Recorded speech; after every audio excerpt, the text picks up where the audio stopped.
Salut les potox, c'est Antox et bienvenue dans cette nouvelle vidéo consacrée à la critique de l'épisode 27 des 50 de la saison 2. Comme d'habitude ça va spoiler de partout, donc je vous invite à regarder l'épisode de votre côté dans un premier temps et ensuite de revenir sur cette vidéo pour qu'on puisse en discuter tous ensemble. Donc nous reprenons cet épisode sur les chapeaux de roue puisque nous avons un cap ou pas cap. Ça a été Mélanie Digama qui a été choisie et comme d'habitude c'est pour remporter 1000 €. Le jeu est simple, t'as un plateau avec 24 pièces, chaque pièce dispose d'une couleur en particulier, donc il a 6 couleurs au total. Tu as 4 pièces de 6 couleurs chacune, donc bien évidemment. Et l'idée c'est que forcément les pièces, les couleurs sont cachées, donc t'as juste la pièce, t'as la couleur qui est en dessous et la couleur tu ne la vois pas. Tu dois lancer un dé pour récupérer justement un maximum de pièces de la même couleur. Par exemple tu lances le dé pour qu'il atteigne le jaune, puis une fois que tu as ça tu sais que tu dois prendre du jaune, donc tu retires les pièces une par une jusqu'à ce que tu mémorises en gros les couleurs qui sont placées. Et une fois que tu as tout ça, si tu arrives à avoir la bonne couleur tu la gardes, si tu n'as pas la bonne couleur tu la reposes et c'est au tour de ton adversaire. Celui qui a le plus de pièces gagne et bien évidemment comme il y a 24 pièces il faut 13 pièces pour remporter le jeu. Au début la première pièce qui a été gagnée c'est le renard qui l'a choisi, donc il a réussi à récupérer le bleu. Et à un moment donné en fait le lion il s'est trompé parce qu'il a dit c'est encore à toi à tirer une pièce, et au lieu de dire à tirer une pièce bleue il a dit à tirer une pièce noire, et on voyait sur le dé que c'était bleu. Du coup je me dis le lion il s'est, ou alors c'est un problème de montage je sais pas, mais le lion il s'est probablement trompé, donc peut-être qu'il était un peu sous produit à substance illicite hein, c'est possible, mais quand même faire une erreur comme ça c'était quand même assez ballot. Aussi un petit passage qui m'avait fait rire c'est quand le renard c'était un gros cocu hein. Le renard il avait en gros toutes les pièces vertes qu'on savait, enfin que Mel en tout cas savait parce qu'à chaque fois elle prenait les verts etc, elle voyait un petit peu sur le plateau où c'était, donc forcément le renard le voyait aussi, et le renard il a lancé les dés et il est tombé sur le vert. La réaction de Mel ça m'avait fait hurler de rire, mais vraiment elle avait pas de chance dans cette épreuve, c'était une dinguerie. D'ailleurs Mel elle était un peu stressée par rapport en plus à ce qui s'était passé avant etc. Elle m'avait fait rire, elle avait dit une phrase, elle avait dit j'ai l'impression d'avoir le cerveau de Vivian. Du coup petit tacle au passage pour Vivian, mais ça avait fait quand même beaucoup rire. Il y avait aussi le lion qui avait caressé dans le sens du poil son petit protégé le renard, et forcément c'était un tacle indirect à Mel puisque il avait dit que j'aime quand t'es bon joueur et concentré comme ça, en mettant des bonnes intonations pour bien faire comprendre que en fait c'était pas vraiment un compliment pour le renard mais plus une insulte pour Mel. Mel forcément elle était énervée de ouf, ça m'avait fait ultra rire. Il y a eu aussi donc un truc comme ça quand le renard qui a tiré donc une pièce bleue, il en restait donc 2, enfin en fait non il en restait plus, les 4 pièces ont été tirées. Le montage en fait il l'a coupé directement puisqu'il a dit qu'il fallait récupérer une pièce jaune, sauf qu'il a pas précisé qu'il y avait toutes les pièces bleues. Du coup j'ai repassé un peu le passage et c'était un petit peu bizarre, en fait il a eu un gros cut parce qu'on voyait en plus sur le dé que c'était jaune, donc c'est juste le monteur a coupé toute la partie où il relance le dé, il prend le jaune et du coup il récupère le truc jaune, enfin il a coupé juste avant qu'il récupère la pièce, mais du coup ça fait un énorme cut. Le montage a été ultra dynamique, peut-être même un petit peu trop pour une émission de télé-réalité, en tout cas ça a été trop dans la compréhension de l'épreuve. Enfin si tu regardes le cerveau posé ça pose aucun problème, mais quand t'as suivi le truc et que t'es vraiment à fond dedans, bah moi ça m'avait fait bizarre. Je me dis attends pourquoi jaune, pourquoi pas bleu, parce que j'avais pas vu qu'il y avait plus de bleu, mais le lion l'avait pas précisé. Le montage était vraiment ultra rapide, peut-être qu'il faudrait éviter les séances d'hypnose et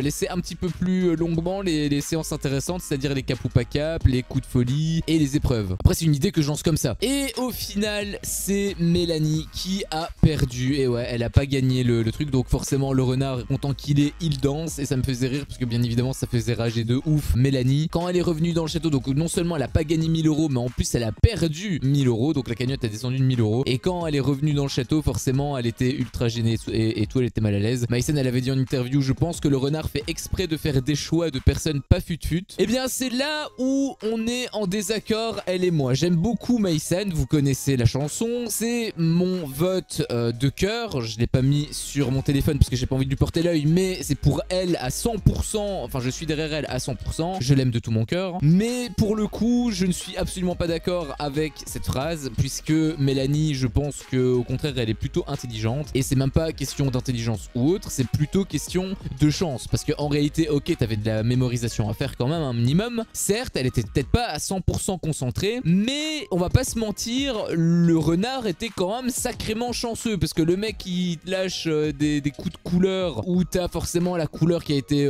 montrée 15 fois de manière différente, de 15 pièces différentes. Donc forcément, il avait une avance ultra facile dès le départ. Et en plus, à chaque fois qu'il lançait une couleur, t'avais la couleur comme par hasard qui popait dans sa main. On aurait dit qu'il le savait. Même Mel, elle a eu cette réflexion. J'ai eu cette réflexion également puisqu'on avait vu avec Tricia ou Amélie, je sais plus, il me semble que c'était Tricia. C'est la prod qui lui avait fait laisser gagner. D'ailleurs, du coup, ma question est la suivante parce que là, Mel, elle a pas gagné, elle a perdu. Donc ça peut pas être la prod qui a triché, forcément. En revanche, on voyait que si elle gagnait réellement. Moi, je voyais que le renard, il était à fond dedans. Il avait pas vraiment moyen, à moins que pendant 3h30 sur la fin de l'épreuve, enfin sur la fin du coup de folie, il tourne en rond. Ça aurait été un minimum visible. Là, pour le coup, le jeu était réel. De toute façon, elle a perdu encore une fois, donc le débat n'est même pas possible. Elle a perdu, c'est sûr à 100%. Mais du coup, qu'est-ce qui fait définir à la prod? Eux, on les fait gagner, eux, on les fait perdre. Parce que dans la définition de Gary, ça veut dire que Mel, il faut la faire partir. Sauf que Mel a plus de mérite en ayant perdu de cette manière que Tricia ou Amélie. Encore une fois, je me souviens plus, il me semble que c'était Tricia. N'hésitez pas à me le confirmer dans les commentaires parce que j'oublie et je me souviens vraiment plus, donc à me le rappeler. Mais quoi qu'il en soit, elle a gagné, mais de manière totalement fausse, puisque bien évidemment ça a été scripté. Donc moi j'estime que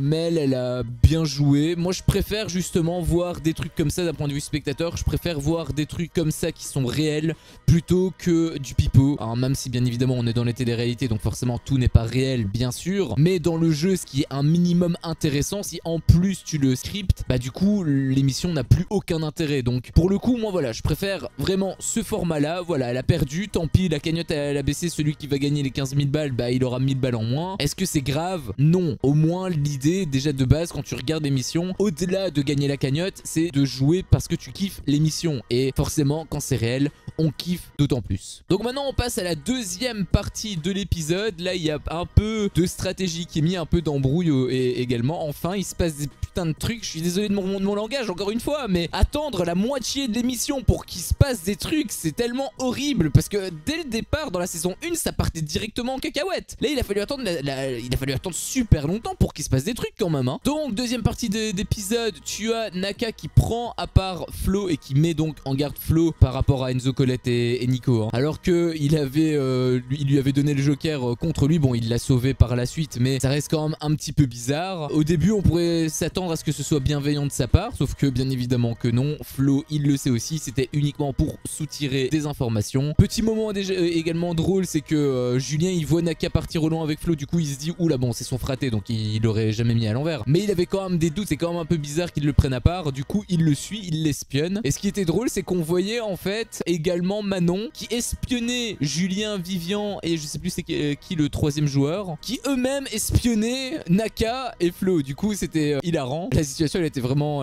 conne. Je sais pas si c'était scripté, mais en tout cas ça avait l'air d'être réel, du coup ça m'avait fait quand même pas mal rire. Forcément Flo répète à son clan ce qui s'est passé par rapport à Naka et tout, et du coup il y a un plan qui est mis en place, c'est un piège de confiance, c'est-à-dire que en gros ils vont cibler quelqu'un, donc là en l'occurrence c'est Amélie, pour dire qu'ils veulent éliminer cette personne, donc en l'occurrence Amélie encore une fois, et si elle la prend, bah, ça veut dire qu'ils peuvent pas avoir confiance aux Marseillais. Si elle la prend pas, c'est-à-dire que les Marseillais ont été droits dans leur basket. Bien évidemment ils mettent au courant Jess pour pas qu'il y ait de malentendus. Jess le répétera à Amélie plus tard dans la soirée exotique. D'ailleurs justement c'est la dernière partie de la soirée, c'est là où ça va partir un petit peu en cacahuète. Avant que ça parte en cacahuète, tu as la confirmation par rapport à Alex, parce que Alex et Enzo ont parlé ensemble et Alex a dit la vie de ma mère je vais aller au bout. Du coup il a juré sur la vie de sa mère, et il disait même c'est pas une réaction à chaud, c'est il a vraiment envie de faire le truc, d'aller jusqu'au bout. Apparemment c'est réel, apparemment, parce que moi j'avais misé une petite pièce quand même sur le fait qu'il change d'avis au dernier moment. Peut-être pas du coup, moi j'espère vraiment qu'il va aller jusqu'au bout, donc j'espère vraiment que ça va aboutir. Mais en tout cas on a un début de confirmation. Après on n'est pas à l'abri, c'est pas parce qu'il dit oui que demain ça peut pas être non, donc faut quand même rester sur ses gardes. Mais on va dire que c'est en bonne voie, ça fait un petit pot en plus pour lui, donc j'espère vraiment que ça va aboutir à quelque quelque chose. Forcément, Julien, lui qui aime les problèmes, il a envie de faire un jeu quand il y a un peu quelques personnes qui se barrent. Il veut jouer à action ou vérité pour créer bien évidemment des problèmes. Donc la question qui est... Enfin d'abord c'est Stéphanie qui est choisie et elle choisit donc vérité. Manon lui demande qui elle éliminerait par rapport aux personnes qui sont autour d'elle. Et Stéphanie décide d'éliminer Alex. Alex bien évidemment il est un peu surpris, il est un peu choqué, il a un peu mal pris. Il n'a pas eu d'embrouille particulier, pas celui-là, c'est le deuxième où il y a eu